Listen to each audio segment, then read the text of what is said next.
Արտաքին օրակարգով գործող քաղաքական դերակատարների բացահայտումը։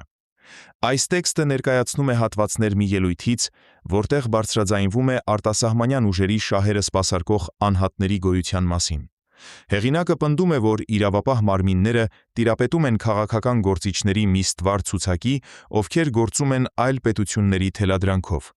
Թեև այդ անձինք դեռևս չեն ձերբակալվել, նշվում է, որ նրանք գտնվում են լրտեսության սահմանագծին և մշտական հսկողության տակ են։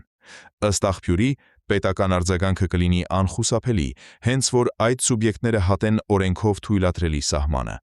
Այս հայտարարությունը նպատակ ունի զգուշացնել այն սուբյեկտներին, ովքեր իրենց գործունեությամբ վտանգում են ազգային անվտանգությունը հանուն օտարերկրյա օրակարգերի։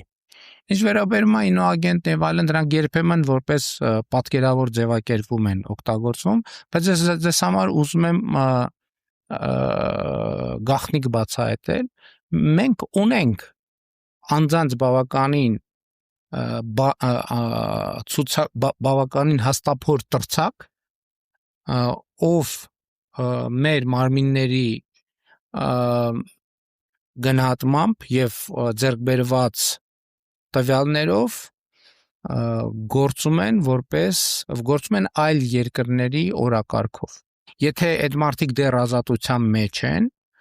դա նշանակում է, որ իրենք դեռևս այդ լրտեսության գիծը չեն հատել, բայց գործում են այդ տրամաբանության մեջ։ Եվ այն դեպքերում, երբ որ արդեն գծեր կհատվեն, կան, որ շատ մոտիկ են, գծին սենց եզրով քայլում են, երբ որ հատեն կլինի հակազդեցություն, բայց այն, որ այսօր այդ կարգավիճակի մեջ է,